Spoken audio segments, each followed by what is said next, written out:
स्वागत है मित्रों आप सबका। तो फिर कहानी को आगे बढ़ाते हुए अब दिखाया जा रहा है फर्स्ट गुंडा भाई साहब लैन को जमीन में छुपा हुआ अंडरग्राउंड प्लेस का एक दरवाजा खोलकर दिखाता है। ये देखकर लैन चौंक कर सोचता है कि ये तो हिडन पैसेज है। इसका मतलब फर्स्ट गुंडा भाई साहब ही है जो हमारे शहर में लोगों को मार रहा था और अभी लोगों का अपहरण कर रहा है। इसका मतलब कहीं चश्मों और जीन को बाकी लोगों के साथ फर्स्ट गुंडा भाई साहब ने इस पैसेज के अंदर छुपा रखा होगा। तब फर्स्ट गुंडा भाई साहब पैसेज के अंदर जाने लगता है।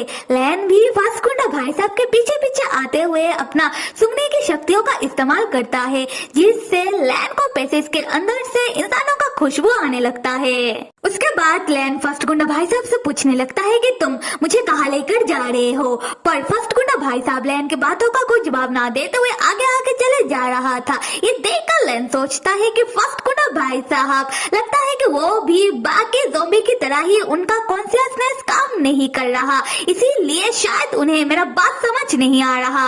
तब लैन देखता है कि फर्स्ट गुंडा भाई साहब चलते चलते एक ट्रैप में पैर रख देते हैं, जिससे फर्स्ट गुंडा भाई साहब को बिजली का झटका लगने ही वाला था, पर लैन एन वक्त पर फर्स्ट गुंडा भाई साहब को बचा लेता है। उसी वक्त लैन अपने सामने देखता है जहाँ एक स्क्रीन ऑन होता है और उसमें हम वही ज़ॉम्बी औरत को देखते हैं और अभी हमें उस ज़ॉम्बी औरत का शक्ल दिखाया जाता है और यहाँ हमें पता चलता है कि ये ज़ॉम्बी औरत और कोई नहीं बॉस की आंट है। हाँ, बॉस की आंट मरी नहीं, क्योंकि बॉस की आंट एक ज़ॉम्बी है, बिल्कुल लैन की तरह ही। खैर, बॉस की आंट लैन से कहने लगती है कि तुमने इस प्लेस का पता बहुत जल्द ही लगा लिया और लैन के साथ फर्स्ट गुंडा भाई साहब को देखकर कहने लगती है कि ये आदमी तुम्हारे साथ क्या कर रहा है। इस आदमी को देखते ही मुझे गुस्सा आ जाता है। क्या इस आदमी ने तुम्हें इस प्लेस का रास्ता दिखाया है? खैर, अच्छा ही किया। लैन तब बॉस की आंट से पूछता है कि तुम कौन हो और मेरे दोस्त चश्मो और जीन कहाँ है? वो दोनों तो इधर दिखाई नहीं दे रहे हैं। बॉस की आंट कहती है कि लैन शांत हो जाओ, तुम्हारे दोनों दोस्त मेरे साथ सही सलामत है। लैन पूछता है कि क्या मेरे दोस्त तुम्हारे साथ है? बॉस की आंट कहती है कि लैन तुम भी आते ही तुम अपने दोस्त के बारे में पहले पूछ रहे हो और मैं जो तुम्हारा कब से इंतजार कर रही थी। क्या तुम्हें मेरा वेलकम करने का स्टाइल पसंद नहीं आया? लैन तुम इतना फिक्र मत करो, देखो तुम मुझे अपना दोस्त ही समझो।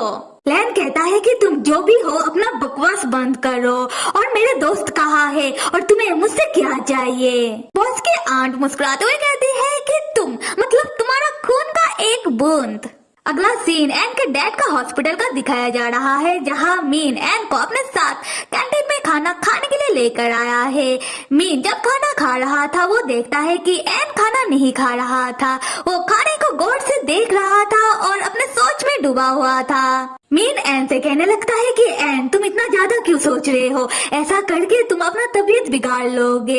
एन तुम्हें अभी नीचे लैब आने की कोई जरूरत नहीं है, कुछ देर तुम हॉस्पिटल में ही रहो और चाहे तो इधर उधर वॉक करो। एन उदास होकर कहता है कि बड़े भाई मीन मुझे बहुत ही फिक्र हो रहा है, अगर हमारा एक्सपेरिमेंट इतना कोशिशों के बाद कामयाब नहीं हुआ तो। मीन हंसते हुए एन से कहता है कि मैंने सुना था कि प्यार पत्थर को भी पिघला देता है, आज मैंने देख भी लिया। एन तुम्हें लैन का फिक्र हो रहा है ना? ये सुनते ही एन बहुत शर्माते हुए कहता है कि बड़े भाई मीन अब कुछ भी कह रहे हो। मीन कहता है कि मैं कहाँ कुछ भी कह रहा हूँ, ठीक है तुम लगे रहो।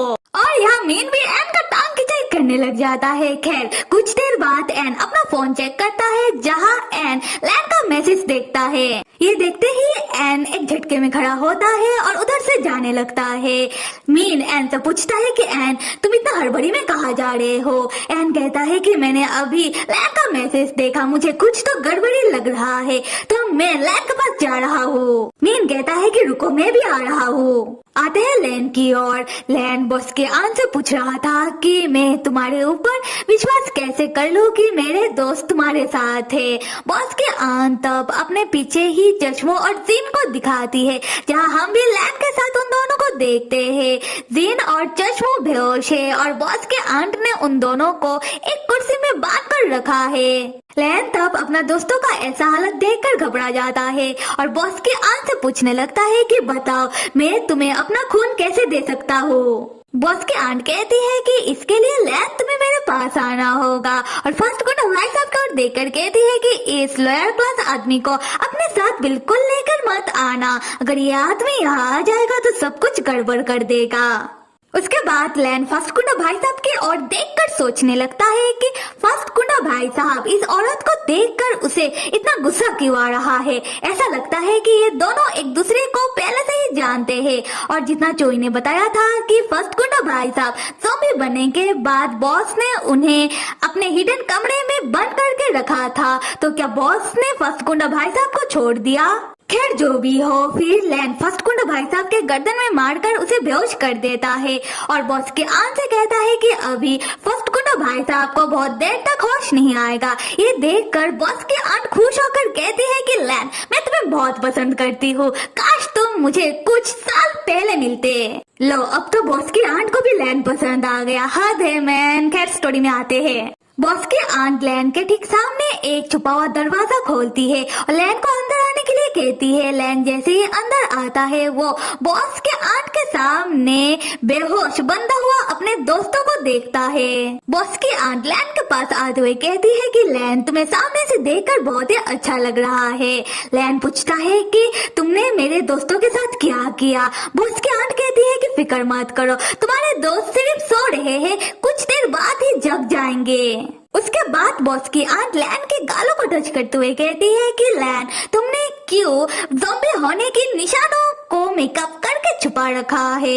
लैन तब बॉस के आंट के हाथ को हटाते हुए कहता है कि तुम मुझसे दूर रहो। फिर लैन अपने दोस्तों के पास जाने लगता है। बॉस की आंट लैन को रोकते हुए कहती है कि इतना जल्दी क्या है। लैन कहता है कि देखो मैं तो आ गया ना, तो अभी तुम मेरे दोस्तों को यहाँ से जाने दो। बॉस की आंट कहती है कि क्या तुमने मुझे बेवकूफ समझ रखा है, अगर मैंने तुम्हारे दोस्तों को यहाँ से जाने दिया उसके बाद तुम क्या करोगे क्या पता। लैन खैर अब तुम मेरे साथ आओ क्योंकि मुझे तुम्हें कुछ दिखाना है। उसके बाद बॉस की आंट लैन को सामने की कमरा दिखाती है जहाँ हम देखते हैं कि बहुत सारे ज़ॉम्बी मौजूद थे। ये देखकर लैन चौंक जाता है। फिर बॉस की आंट लैन को बताने लगती है कि लैन इस कमरे के अंदर बहुत सारे ज़ॉम्बी मौजूद है और सिर्फ इस कमरे के अंदर ही नहीं इस प्लेस में बहुत सारे ज़ॉम्बी है। और लैन तुमने तो सुना ही होगा कि तुम्हारे शहर में रहस्यमय तरीके से लोगों का खून हो रहा है और लोग अभी गायब हो रहे हैं, तो तुम्हें नहीं जानना कि ये सब कौन कर रहा है। और बॉस की आंट बताती है कि ये सब कांड बॉस के आंट ने किया है। और यहाँ लैन के साथ हमें भी पता चलता है कि इन सारे कांड के पीछे फर्स्ट गुंडा भाई साहब का कोई हाथ नहीं है और ये सारे कांड बॉस के आंट ने किया है। तब लैन बॉस के आंट के ऊपर भड़क कर कहता है कि क्या तुमने इतने सारे लोगों का खून किया है और अपहरण, इसका मतलब यहाँ पर सारे ज़ॉम्बी वही लोग हैं जिन लोगों का अपहरण हुआ है। तुम जीते जागते इंसानों को ज़ॉम्बी क्यों बना रही हो, क्या तुम पागल हो। बॉस के आंट कहती है कि देखो लैन इंसान तो ऐसे भी समय आने पर गुजर जाते हैं, तो मैं उनके साथ ऐसा करके उन्हें जिंदा रख रही हूँ। और तुम जो ये सारे ज़ॉम्बी देख रहे हो ये लोग बहुत ही कमजोर है, ये लोग बिना खाए 10 दिनों तक भी टिक नहीं पाएंगे, तो इन ज़ॉम्बी को जिंदा रखने के लिए खाना तो चाहिए है ना। ये ज़ॉम्बी मेरे और तुम्हारे तरह शक्तिशाली नहीं है। और अगर मैं सिर्फ तुम्हारी बात करूँ तो तुम्हारे ऊपर एक्सपेरिमेंट हुए 6 महीने हो गए हैं और देखो तुम अभी तक सही सलामत हो, तुम बिना खाए भी बहुत दिनों तक रह सकते हो। लैन तुम सच में कमाल के हो। लैन चौंक कर पूछता है कि तुम्हें कैसे पता, मुझे ज़ॉम्बी बने हुए 6 महीने हो गए हैं और तुम्हें मेरा नाम, मैं जो ज़ॉम्बी हूँ और इतना सब मेरे बारे में तुम्हें कैसे पता, हो कौन तुम। बॉस की आंट कहती है कि मुझे तुम्हारे बारे में सब पता है और मैं तुम्हें जरूर बताऊंगी, पर इसमें मेरा भी तो कुछ फायदा होना चाहिए। तो लैन क्यों ना तुम मुझे ज्वाइन कर लो, उसके बाद मेरे पास कोई कारण नहीं रहेगा कि मैं तुमसे कुछ भी छुपाऊं। फिर बॉस की आंट बिना कुछ बोले एक और कमरे के अंदर चली जाती है। लैन भी बॉस के आंट के पीछे पीछे आता है। बॉस की आंट तब उस कमरे का दरवाजा बंद कर देती है। ये देखकर लैन चौंक जाता है। बॉस की आंट तब लैन से कहने लगती है कि लैन मैंने तुमसे कहा था ना कि मुझे तुम्हारा खून का एक बूंद चाहिए। लैन कहता है कि हाँ पता है। बॉस की आंट कहती है कि मैंने तुमसे झूठ कहा, असल में मुझे तुम चाहिए। उसके बाद बॉस की आंट अपनी बंदूक लैन की ओर करके खड़ी हो जाती है और अपना हाथ अपने दांतों से काट लेती है, जिससे बॉस की आंट के हाथ से खून निकलने लगता है।